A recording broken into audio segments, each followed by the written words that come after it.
Greetings, booktubers, and welcome back to Grammaticus Books, where today we're going to be talking about S.M. Stirling's novel, his post-apocalyptic adventure novel, Dies the Fire. Now, I'm reading and reviewing this book here because Steve Donoghue over on his fantastic channel recently reviewed this book. He's reviewed it a couple times. I'll link one of his videos on this book down below. And in his last review, he mentioned that this is one of his favorite dude bro adventure novels. So I'm thinking to myself, Steve Donoghue approves of a dude bro adventure novel. I have got to read that book.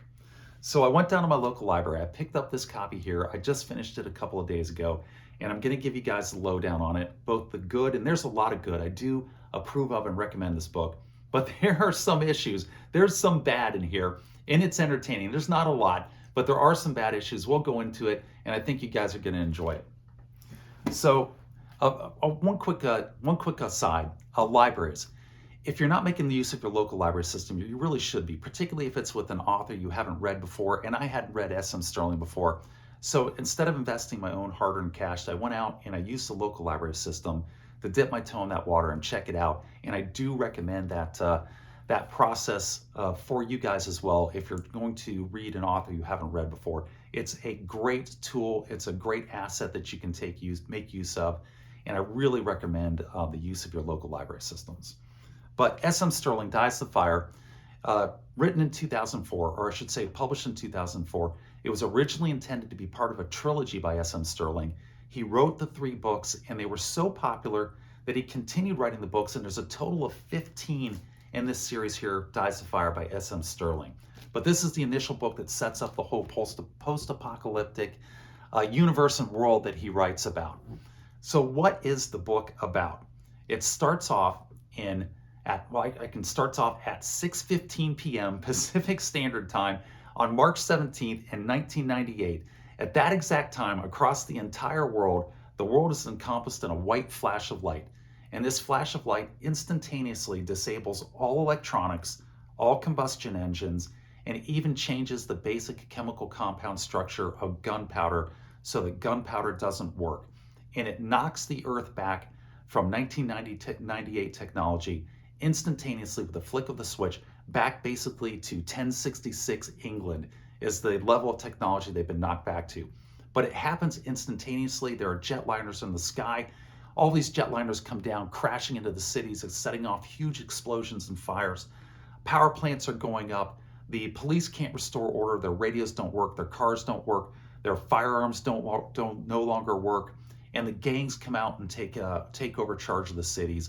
And there's just mayhem and murder and destruction. As you can imagine, there might be if that were to happen just in the blink of an eye. Nobody knew what was going on. And you can't communicate. There's no radios. There's no TV. There's no internet. Everything is back to the year 1066. And S.M. Stirling sets up 3 groups of people who he follows through this post-apocalyptic event.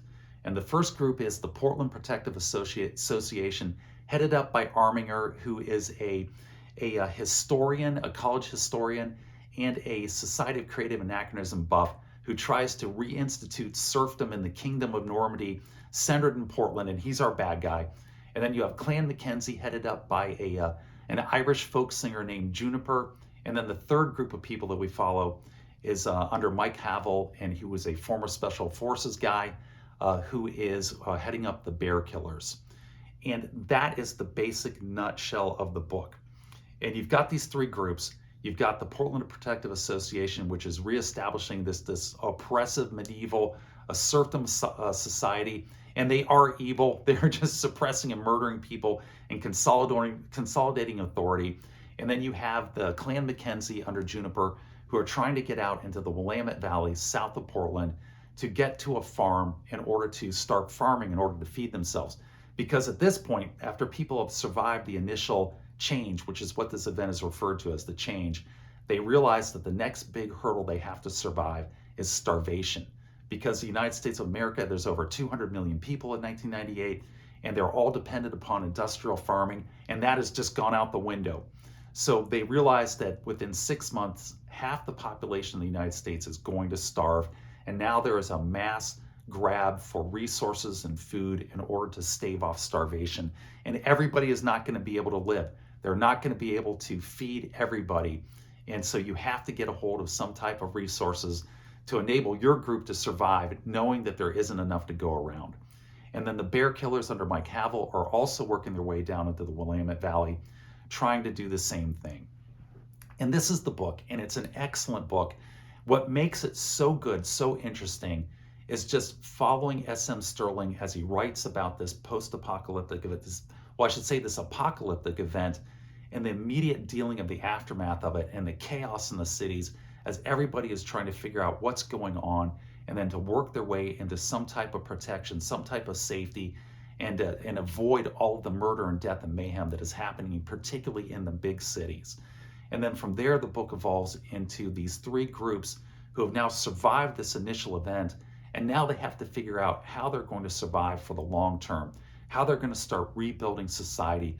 And it goes into, with great depth of detail and great thought, how you would go about reestablishing society and all the conflicts that would come with that establishment of these societies, and all these challenges that you would have to deal with and overcome, and the personalities and these pseudo tin pot dictators that are now trying to use this as an opportunity in order to create themselves as these ruthless kings in charge of their kingdoms.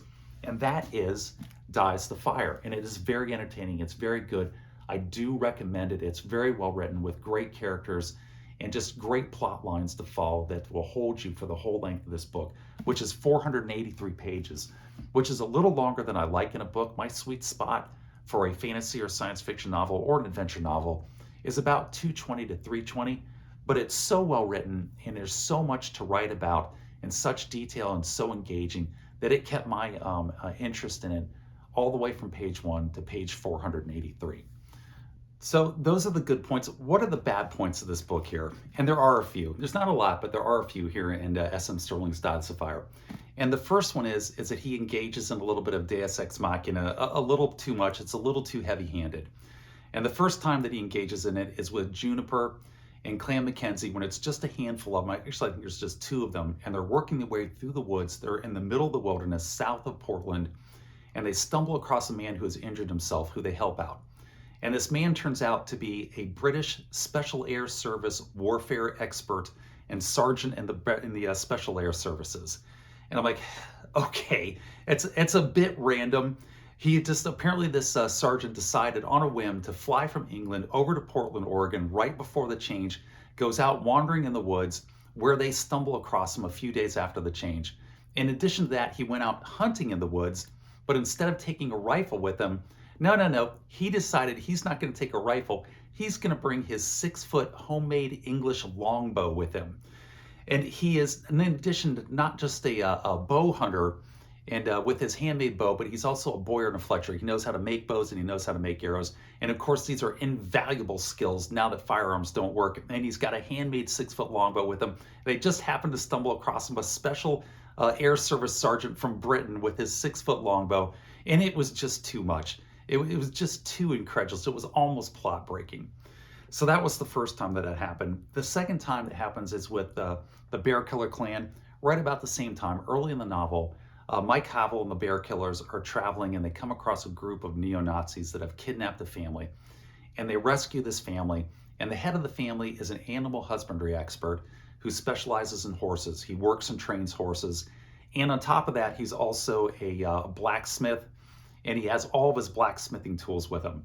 So I'm like, okay, I'll give you that. If you work with horses, you've got to deal with horseshoes and bits and other types of metalwork. So it makes sense that you would have some type of farrier metalworking skills.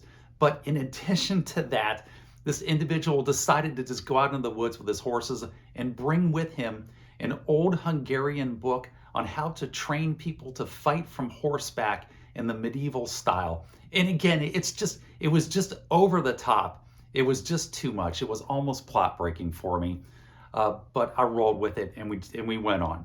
So you've got that Deus Ex Machina happening there at the start of the book. The other thing that it was a bit of an issue for me here in the book was the New Age spiritualism. Now, I don't have anything against New Age spiritualism. It doesn't bother me at all. But there's so much of it that he puts into the book that it becomes annoying. After about the 300th, praise be to the blessed goddess of the moon in the woods, your eyes just start to roll up in your head. And now I don't know if there's actually 300 of those in here, but it certainly seemed like it. Every time Juniper, who is the head of this coven of witches, and we're not talking boil, boil, toil, and trouble kind of witches. We're talking New Age spiritualism, a society of witches and that hierarchy and structure, which is infused into Clan Mackenzie.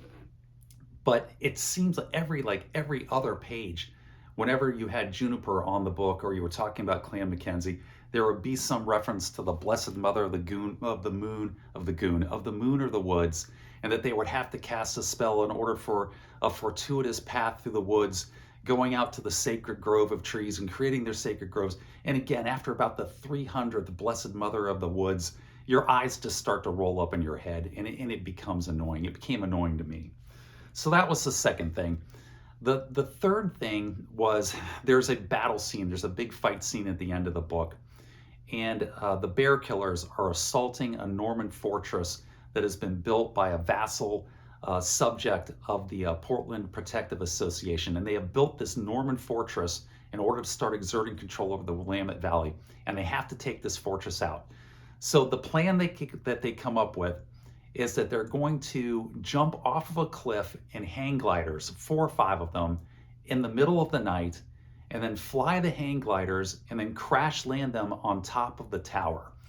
So I'm thinking about this and I'm thinking, okay, Mike Havel, he's an ex-Special Forces guy. He has some experience, according to the book, with hang gliders. Maybe he might be able to pull that off. But then the 4 to 5 other people who have no experience with hang gliders, who are jumping off of a cliff in the middle of the night, trying to crash land their gliders on top of this fortress in order to take this fortress down from the top to the bottom. It was too much. It was over the top. I thought it was a little bit of a ludicrous plan that they had come up with.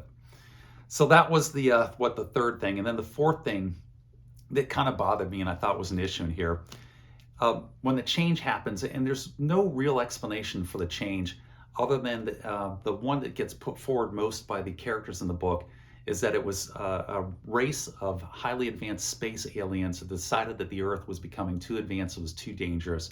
So they used their technology in order to wipe out all of our technologies. So they have disabled electronics, they've disabled combustion engines, they've disabled firearms.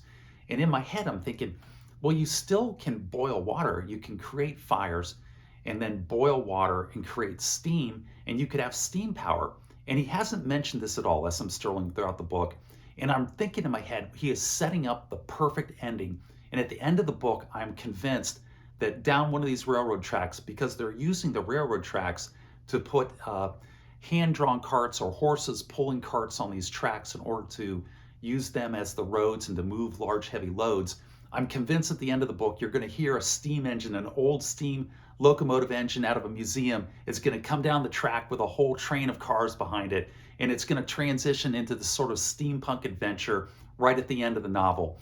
But he doesn't do that. Instead, I think S.M. Stirling realizes about 3/4 of the way through the book here that he's got this plot hole. He hasn't accounted for steam power. So what you get instead is you get these 2 throwaway pages, 3/4 of the way in the book, where he goes into this very thin, anorexic explanation of why steam power doesn't work either. And it was flimsy. I think he would have been better off just rolling with the steam power, or he should have explained it better at the start of the book. I think he got 3/4 of the way through, realized he had this giant plot hole regarding steam, and then he has these just 1 to 2 throwaway pages in here in order to shore up that plot hole. And it was a bit irritating. But even with those points, with those bad points, this is a really good book. It's highly entertaining. I enjoyed it thoroughly from front to back. Even the issues that I brought out here were, in some ways, they were kind of mildly entertaining in and of themselves. And all 483 of these pages of this book held my attention, and I do recommend it. So with that, I think I've talked long enough, and I'm going to go ahead and say take care, be safe, and we'll catch you guys next time.